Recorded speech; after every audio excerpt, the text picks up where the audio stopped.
दोष का नाश होता है, पितरों को शांति मिलती है और साधक को पुण्य लाभ प्राप्त होता है।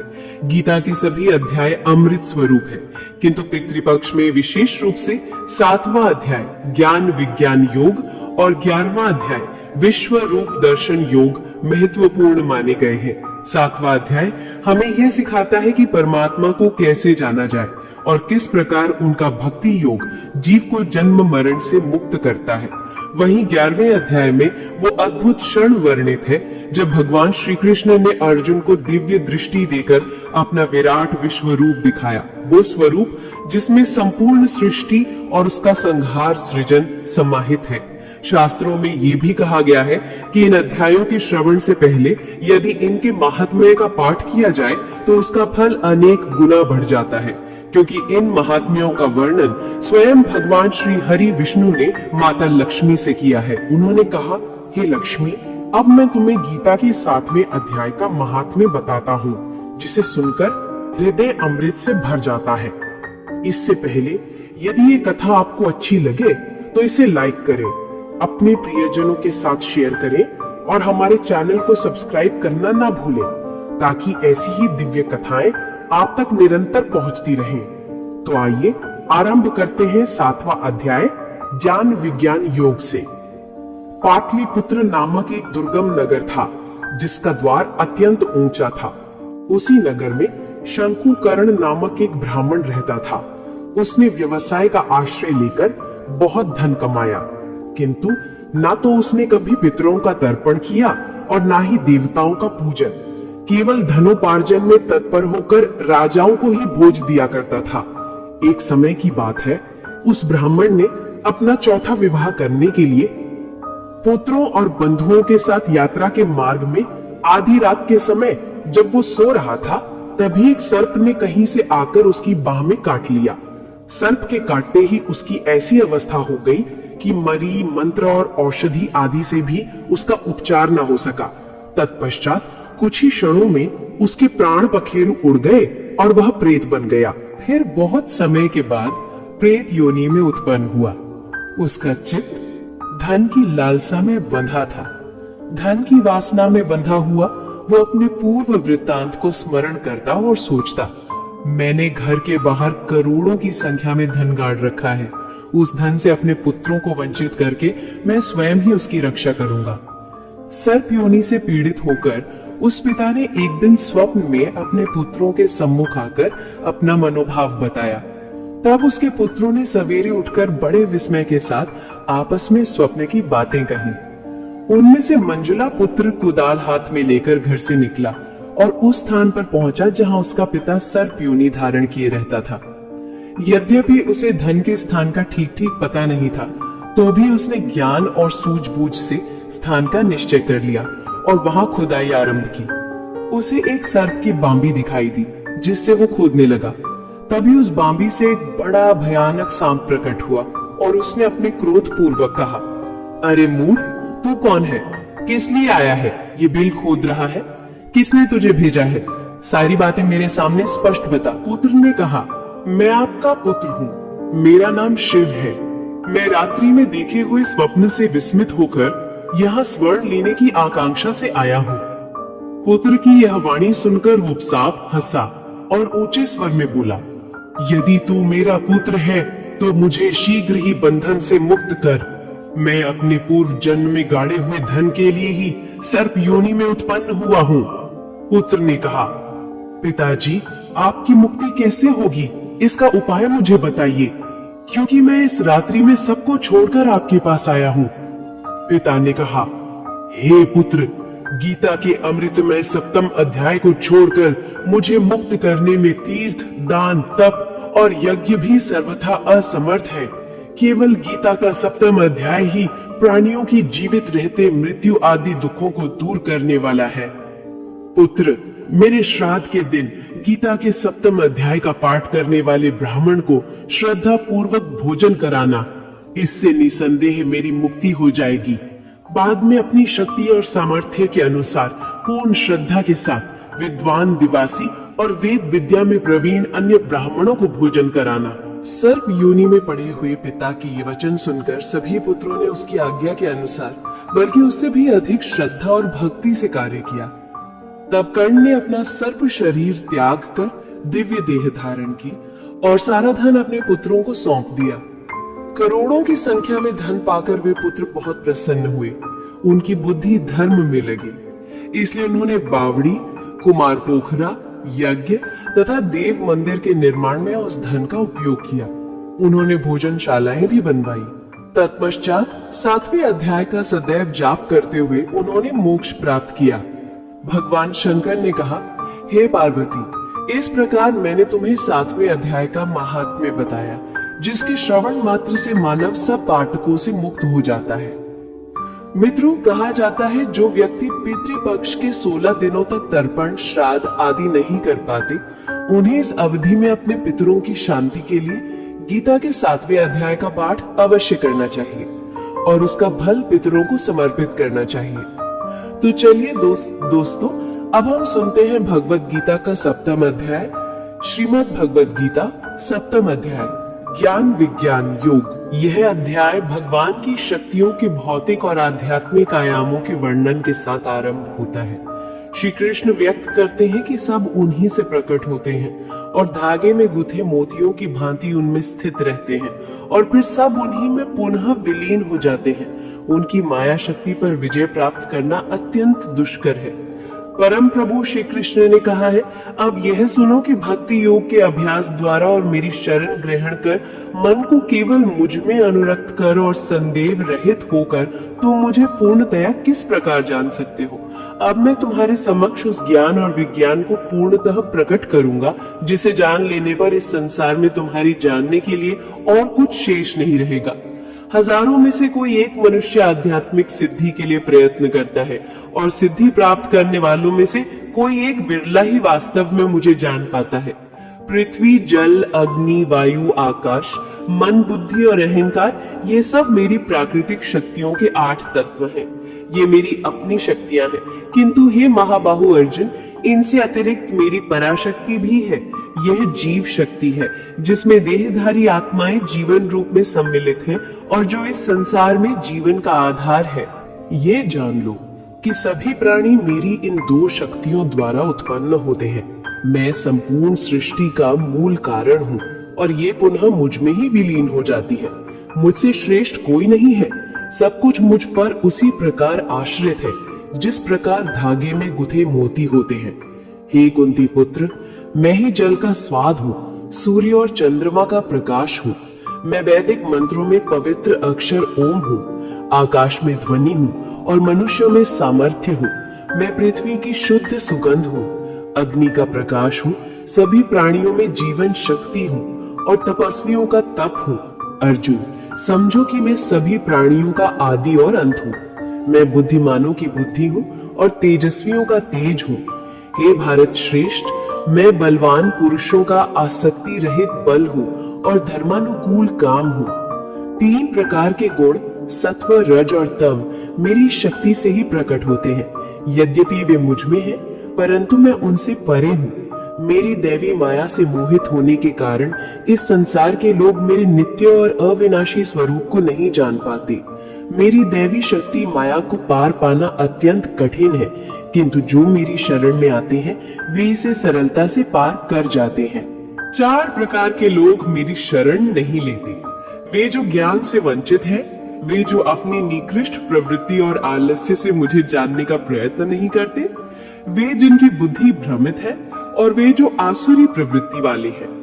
हे भारत श्रेष्ठ, 4 प्रकार के पवित्र लोग मेरी भक्ति में लीन रहते हैं, पीड़ित, जिज्ञासु, अर्थार्थी और ज्ञानी। इनमें से मैं ज्ञानी को श्रेष्ठ मानता हूँ, क्योंकि वे दृढ़ता और अनन्यता से मेरी आराधना करते हैं। वे मुझे प्रिय हैं और मैं उन्हें प्रिय हूँ। वास्तव में जो मेरी शरण में है सब महान है, किंतु ज्ञानी, जिन्हें मैं अपने समान मानता हूँ, अत्यंत दुर्लभ होते हैं। अनेक जन्मों की साधना के पश्चात कोई महान आत्मा मुझे सबका उद्गम मानकर मेरी शरण आता है। जिनकी बुद्धि भौतिक इच्छाओं से ढक जाती है, वे देवताओं की शरण जाते हैं और अपनी प्रवृत्ति के अनुसार पूजा करते हैं। मैं उनकी श्रद्धा उसी देवता में स्थिर करता हूँ और वे अपनी इच्छाएं पूरी करते हैं, किंतु इनसे प्राप्त फल नश्वर होते हैं। देवताओं के उपासक देवलोक पाते हैं और मेरे भक्त मेरा लोक प्राप्त करते हैं। अज्ञानी मनुष्य सोचते हैं कि मैं निराकार से साकार हुआ हूँ। वे मेरे अविनाशी स्वरूप को नहीं समझते हैं। मैं योग माया से सबकी दृष्टि से छिपा रहता हूँ। मैं भूत, वर्तमान और भविष्य सब जानता हूँ, पर मुझे कोई नहीं जानता। हे भरतवंशी, इच्छा और द्वेष से उत्पन्न मोह से सब जीव जनन से ग्रस्त है, परंतु पुण्य कर्मों से पाप नष्ट होने पर मनुष्य मोह से मुक्त होकर दृढ़ता से मेरी आराधना करते हैं। जो मेरी शरण लेकर बुढ़ापे और मृत्यु से छुटकारा पाना चाहते हैं, वे ब्रह्म, आत्मा और कर्म क्षेत्र को जान जाते हैं। जो मुझे प्रकृति के तत्वों, देवताओं और यज्ञों का नियामक जानकर मेरी आराधना करते हैं, वे मृत्यु के समय भी मेरी चेतना में लीन रहते हैं। इस प्रकार भगवत गीता का 7वां अध्याय पूर्ण हुआ। हम भगवान श्री हरि विष्णु से प्रार्थना करते हैं कि वे आपके पितरों को मोक्ष प्रदान करें और उनके आशीर्वाद से आपके जीवन के सभी कष्ट दूर होकर सुख और आनंद की प्राप्ति हो। प्रेम से बोलिए, भगवान श्री हरि विष्णु की जय, पितृदेवों की जय। फिर भगवान श्री हरि विष्णु कहते हैं, हे लक्ष्मी, अब मैं तुम्हें गीता के 11वें अध्याय विश्वरूप दर्शन योग का महात्म्य सुनाता हूँ। इसका श्रवण करने से साधक के हृदय में अमृत तुल्य आनंद उमड़ पड़ता है और उसका जीवन प्रभु के विराट स्वरूप की भक्ति से आलोकित होता है। तुंगभद्रा नाम का एक नगर था। वहां के राजा का नाम सुखानंद था। वो राजा श्री लक्ष्मी नारायण जी की अत्यंत सेवा करता था। उसी नगर के शिवालय में एक बड़ा विद्वान ब्राह्मण रहता था। उस ब्राह्मण का नियम था कि वो प्रतिदिन गीता के 11वें अध्याय का पाठ करता और नित्य श्री लक्ष्मी नारायण जी की सेवा भी करता था। ऐसे ही सेवा करते करते बहुत समय व्यतीत हो गया। एक दिन राजा मंदिर से अपने घर को जा रहा था। उस दिन बहुत से नगरों में यात्रा करते करते कुछ अतिथि नगर में आए और राजा से मिले। उन्होंने राजा से निवेदन किया, राजन, हम बहुत दूर से आए हैं। हम कुछ दिन इसी नगर में रहेंगे। हमें ठहरने के लिए जगह चाहिए। राजा ने उन्हें अपनी बड़ी हवेली में ठहराने की व्यवस्था कर दी। राजा ने उनके लिए स्वादिष्ट भोजन भिजवाया। अतिथि भोजन करके बड़े प्रसन्न हुए। प्रातःकाल राजा उनके दर्शन को गया। राजा का पुत्र भी साथ था और कई मित्र भी। जब राजा बड़ी हवेली पहुंचा, तब वो महंत ब्राह्मण उससे बातें कर रहा था और राजा का पुत्र खेल रहा था। उसी स्थान पर एक प्रेत रहता था। उस प्रेत ने राजा के पुत्र को मार डाला। नौकर ने आकर राजा को समाचार दिया, हे राजन, कुमार को प्रेत ने मार डाला है। राजा यद्यपि प्रभु की सेवा करता था, कथा श्रवण करता था, फिर भी पुत्र मोहवश उसका मन व्याकुल हो उठा। उसने संत से कहा, हे संत, आपके दर्शन का मुझे कैसा फल मिला? मेरा एकमात्र पुत्र था, उसे भी प्रेत ने मार डाला। तब महंत ब्राह्मण ने कहा, हे राजा, चलो देखिए तुम्हारा पुत्र कहाँ है। राजा, ब्राह्मण और महंत सभी वहां पहुंचे जहां राजकुमार मृत पड़ा था। ब्राह्मण ने कहा, अरे प्रेत, इस लड़के पर कृपा दृष्टि करो, जिससे ये लड़का जीवित हो जाए। मैं तुम्हें गीता के 11वें अध्याय का पाठ सुनाता हूँ, श्रवण करो, इससे तुम्हारा कल्याण होगा। जितने जीव पीछे मरे हैं, उनका भी उद्धार होगा। अब तो अपने जन्म की बात बताओ, तो किस कारण प्रेत बना है, फिर मैं तेरा उद्धार करूंगा। प्रेत बोला, मैं पूर्व जन्म में ब्राह्मण था और इस ग्राम के बाहर खेत में हल जोता करता था। एक दिन एक दुर्बल ब्राह्मण वहां आया और खेत में गिर पड़ा। उसके शरीर से रक्त बहने लगा और पास ही बैठी चील उसका मांस नोच नोच कर खा रही थी।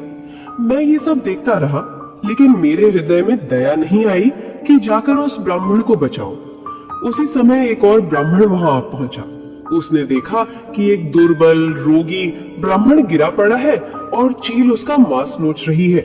ये देखकर उसने मुझसे कहा, अरे हल जोतने वाले ब्राह्मण, तू यज्ञोपवीति होकर भी चांडाल जैसा आचरण कर रहा है।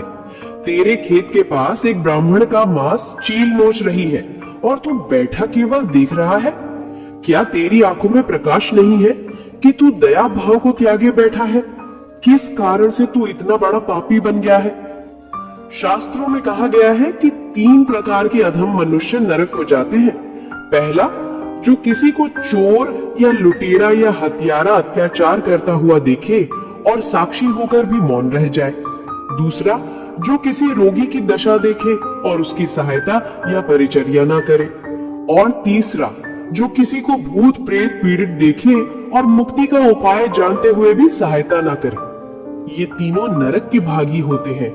इसी प्रकार शास्त्र कहता है, जो लोग सभी जीवों पर दया और सहायता करते हैं उन्हें अश्वमेध यज्ञ का फल प्राप्त होता है। इसलिए महाराज, उस ब्राह्मण ने मुझे शाप दिया, तू प्रेत योनि को प्राप्त होगा। तब मैंने उसके चरण पकड़कर प्रार्थना की, मेरा उद्धार कैसे होगा? तब वो ब्राह्मण बोला, जब कोई तुम्हें गीता के 11वें अध्याय का पाठ सुनाएगा तभी तुम्हारा उद्धार होगा। इस प्रकार प्रेत ने अपनी कथा सुनाई। तब महंत ब्राह्मण ने राजा से पूछा, क्या मैं इसका उद्धार करूं? राजा ने उत्तर दिया, अवश्य, आप इसका उद्धार कीजिए और मेरे पुत्र को जीवन दीजिए। तब ब्राह्मण ने गीता के 11वें अध्याय का पाठ किया और गंगा जल छिड़का। तत्क्षण प्रेत बंधनों से मुक्त हो गया और दिव्य देह धारण कर लिया। उसने अपने पिछले जन्म में जितने भी प्राणी खाए थे उनका भी उद्धार हुआ। राजा का पुत्र भी सचेत होकर जी उठ बैठा। तभी वहां दिव्य आत्माओं के साथ स्वर्ग से विमान आए और प्रेत मुक्त होकर उन्हीं में जा मिला। ब्राह्मण बोला, हे राजन, अपने पुत्र से अंतिम बार मिल लीजिए, अब ये स्वर्ग को प्रस्थान करेगा। तब वह प्रेत मुक्त आत्मा बोला, हे राजन, जिसके वंश में कोई एक वैष्णव हो जाता है उसकी कई पीढ़ियों का उद्धार हो जाता है। तुम भाग्यशाली वैष्णव हो। इस पर राजा दुखी होकर बोला, हे पुत्र, मैं तेरे वियोग में जीवित नहीं रह सकूंगा। तब पुत्र बोला, हे पिता, आप मुझे पुत्र कहते हो, मैं तो कई बार तुम्हारा पुत्र हुआ हूं और कई बार तुम्हारा पिता भी रहा हूं। हम सब आत्माएं हैं जो बार बार जन्म लेते हैं और फिर प्रभु के पास लौट जाते हैं। ये प्रेत धन्य है जिसने मुझे मारा, क्योंकि आज मैं श्री गीता के 11वें अध्याय का श्रवण करके कृतार्थ हुआ हूँ। राजा ने कहा, पुत्र, तू मेरे घर का एकमात्र संतान था, अब मेरी गति कौन करेगा? मेरी कोई अन्य संतान नहीं है। पुत्र बोला, हे राजन, जिस कुल में एक भी वैष्णव उत्पन्न होता है उस पूरे कुल का उद्धार होता है। आप चिंता मत करें, अब मैं श्री नारायण जी की शरण में जा रहा हूँ। उनके दर्शन से मेरा और मेरे 21 पीढ़ियों का उद्धार होगा। इतना कहकर राजकुमार भी मुक्त होकर विमान में बैठ गया। तब ब्राह्मण और अन्य आत्माएं भी दिव्य विमान में आसीन होकर बैकुंठ को चली गई। उसके बाद उस महंत ब्राह्मण ने राजा को गीता की 11वें अध्याय का पुनः श्रवण कराया। राजा ने निश्चय किया कि अब वो विरक्त होकर गीता पाठ करेगा, तुलसी में जल चढ़ाएगा और पितरों की शांति के लिए सत्कार्य करेगा। तत्पश्चात ब्राह्मण और साधु वहां से चले गए। इस प्रकार राजा भी परम गति का अधिकारी बना। श्री नारायण जी कहने लगे, हे लक्ष्मी, यही 11वें अध्याय का महात्म्य है जो तुमने श्रवण किया। इसके श्रवण मात्र से मनुष्य अपने समस्त पापों से मुक्त हो जाता है। ओम नमो भगवते वासुदेवाय। मित्रों, शास्त्र कहते हैं कि जो व्यक्ति पितृपक्ष के 16 दिनों तक तर्पण, श्राद्ध आदि कर्म न कर पाए, उसे इस अवधि में अपने पितरों की शांति के लिए गीता के 11वें अध्याय का पाठ अवश्य करना चाहिए और उसका फल पितरों को समर्पित करना चाहिए। तो आइए अब हम सुनते हैं श्रीमद् भगवद गीता का 11वां अध्याय, विश्व रूप दर्शन योग। इसमें अर्जुन श्री कृष्ण से प्रार्थना करते हैं कि वे अपने विश्व रूप अर्थात संपूर्ण ब्रह्मांड में व्याप्त अपने अनंत विराट स्वरूप का दर्शन कराएं। तब श्री कृष्ण उन्हें दिव्य दृष्टि प्रदान करके अपना विराट रूप प्रकट करते हैं। उस विराट रूप में अर्जुन संपूर्ण सृष्टि को श्री कृष्ण के भीतर अवस्थित देखता है। वो रूप देखने में अत्यंत भयप्रद और विलक्षण था। अर्जुन भयभीत होकर प्रार्थना करता है कि प्रभु पुनः अपना चतुर्भुज नारायण स्वरूप और तत्पश्चात अपना सौम्य मानव स्वरूप दिखाएं। श्री कृष्ण उसकी प्रार्थना स्वीकार करते हैं और बताते हैं कि जिस विश्व रूप का वे दर्शन कर चुका है वो दर्शन अत्यंत दुर्लभ है। न वेदों का अध्ययन, न तपस्या, न दान और न ही यज्ञ के द्वारा उस स्वरूप को देखा जा सकता है। केवल भक्ति के द्वारा ही उसे प्राप्त किया जा सकता है। अध्याय के प्रथम श्लोक में अर्जुन कहता है, हे प्रभु, मुझ पर करुणा करके आपने जो परम गोपनीय ज्ञान सुनाया उससे अब मेरा मोह नष्ट हो गया है। मैंने आपसे सभी प्राणियों की उत्पत्ति और संहार के विषय में सुना और आपकी अविनाशी महिमा को जाना। हे परमेश्वर, आप वास्तव में वही हैं जिसका आपने मेरे समक्ष वर्णन किया है। किंतु हे परम पुरुषोत्तम, मैं आपके उस विराट रूप को देखने का इच्छुक हूँ। सभी अप्रकट शक्तियों के स्वामी हे भगवान, यदि आप ये सोचते हैं कि मैं इसे देखने में समर्थ हूँ, तब मुझे अपना अविनाशी विराट स्वरूप दिखाने की कृपा करें। परमेश्वर ने कहा, हे पार्थ, अब तुम मेरे सैकड़ों और हजारों अद्भुत दिव्य रूपों को विभिन्न आकारों और बहुरंगी रूपों में देखो। हे भरतवंशी, आदित्य के 12 पुत्रों, 8 वसुओं, 11 रुद्रों, 2 अश्विनी कुमारों और उसी प्रकार 49 मरुत गणों तथा पहले कभी न प्रकट हुए अन्य आश्चर्यों को मुझ में देखो।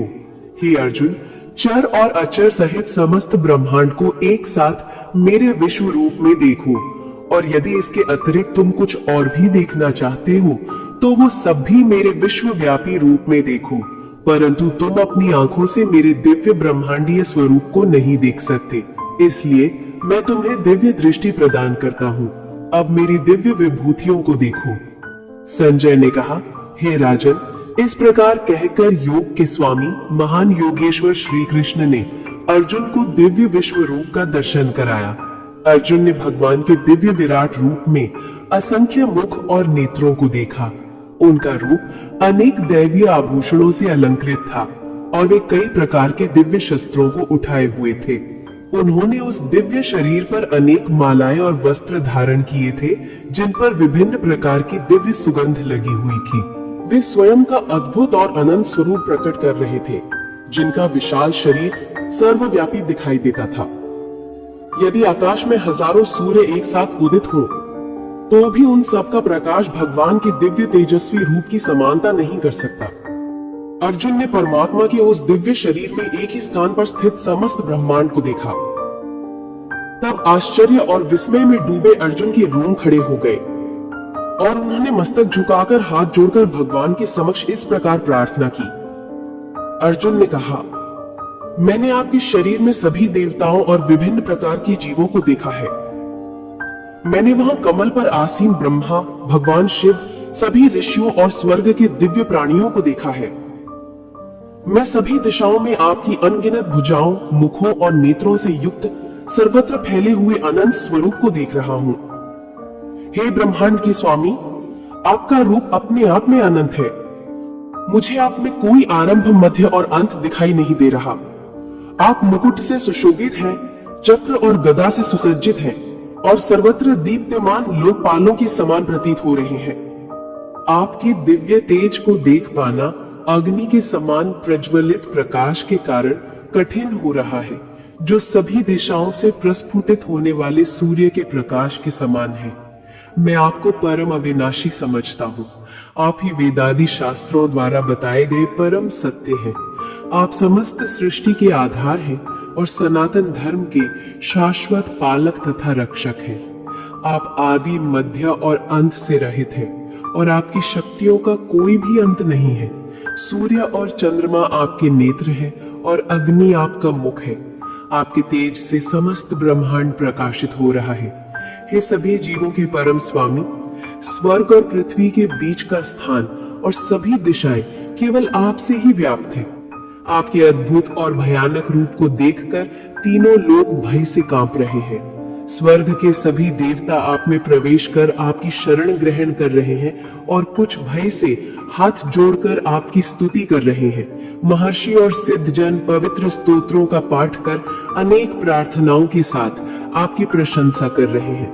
रुद्र, आदित्य, वसु, साध्यगण, विश्वदेव, दोनों अश्विनी कुमार, मरुतगण, पितर, गंधर्व, यक्ष, असुर तथा सभी सिद्ध जन आपको आश्चर्य और विस्मय से देख रहे हैं। हे सर्वशक्तिमान भगवान, अनेक मुख, नेत्र, भुजाएं, जंघाएं, पांव, पेट और भयानक दांतों से युक्त आपके विकराल रूप को देखकर समस्त लोग भय से व्याकुल हो उठे हैं और उसी प्रकार मैं भी कांप उठा हूं। आपके आकाश को स्पर्श करते हुए विराट रूप, असंख्य अंगों, मुखों और चमकते हुए नेत्रों से युक्त अवर्णनीय स्वरूप को देखकर मेरा हृदय भय से कांप रहा है और मैंने अपना सारा धैर्य और मानसिक संतुलन खो दिया है। आपके प्रलय के समय जैसी अग्नि सदृश विकराल दांतों को देखकर मैं भूल गया हूं कि मैं कहां हूं और मुझे कहां जाना है। हे देवेश, आप ब्रह्मांड के आश्रय दाता हैं, कृपया मुझ पर करुणा करें। मैंने धृतराष्ट्र के सभी पुत्रों को उनके सहयोगी राजाओं भीष्म, द्रोणाचार्य, कर्ण तथा हमारे पक्ष के सेना नायकों सहित आपके विकराल मुख में प्रवेश करते हुए देखा है। इनमें से कुछ के सिरों को मैं आपके विकराल दांतों के बीच पिसता हुआ देख रहा हूं। जिस प्रकार नदियों की कई लहरें समुद्र में प्रवेश करती हैं, उसी प्रकार ये सब महायोद्धा आपके धधकते मुख में प्रवेश कर रहे हैं। जिस प्रकार पतंगा तीव्र गति से अग्नि में प्रवेश कर जलकर भस्म हो जाता है, उसी प्रकार ये सेनाएं अपने विनाश के लिए तीव्र गति से आपके मुख में प्रवेश कर रही हैं।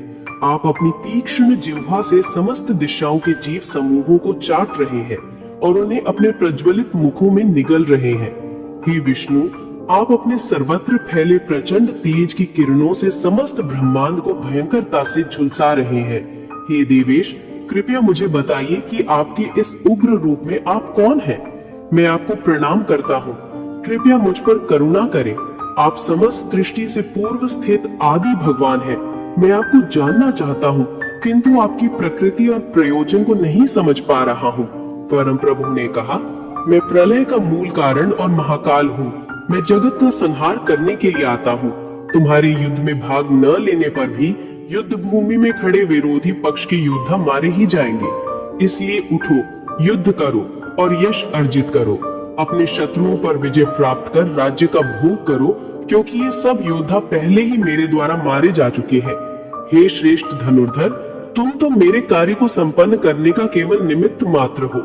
द्रोणाचार्य, जयद्रथ, कर्ण और अन्य महायोद्धा पहले ही मेरे द्वारा संहारित हो चुके हैं। इसलिए बिना विक्षुब्ध हुए केवल युद्ध करो और अपने शत्रुओं पर विजय पाओ। संजय ने कहा। केशव के इन वचनों को सुनकर अर्जुन भय से कांपते हुए अपने दोनों हाथ जोड़कर श्री कृष्ण को नमस्कार करने लगे और उनका स्वर भयभीत होकर अवरुद्ध हो गया। अर्जुन ने इस प्रकार कहा, हे ऋषिकेश, ये सत्य है कि आपके नाम के श्रवण और यश के गान से संसार हर्षित होता है, परंतु असुरगण आपसे भयभीत होकर सभी दिशाओं में भागते हैं और सिद्ध महात्माओं के समुदाय आपको नमस्कार करते हैं। हे सर्वश्रेष्ठ, आप ब्रह्मा से श्रेष्ठ और आदि सृष्टा है, तब फिर कोई आपको नमस्कार क्यों न करे? हे अनंत, हे देवेश, हे जगत के आश्रयदाता, आप सभी कारणों के कारण और अविनाशी हैं। आप व्यक्त और अव्यक्त से परे अविनाशी सत्य हैं। आप ही सनातन पुरुष हैं। आप इस ब्रह्मांड के परम आश्रय हैं। आप ही सर्वज्ञ हैं और जानने योग्य जो कुछ भी है वो सब आप ही हैं। आप ही परम धाम है, अनंत रूपों के स्वामी। केवल आप ही समस्त ब्रह्मांड में व्याप्त हैं। आप वायु, अग्नि, जल और चंद्रमा के देवता हैं। आप ब्रह्मा के पिता और सभी जीवों के पितामह हैं। अतः मैं आपको हजारों बार और बार बार नमस्कार करता हूँ। हे अनंत शक्तियों के स्वामी, आपको आगे पीछे और वास्तव में सभी ओर से नमस्कार है। आप असीम पराक्रम और शक्ति के स्वामी हैं और सर्वव्यापी हैं, अतः आप ही सब कुछ है।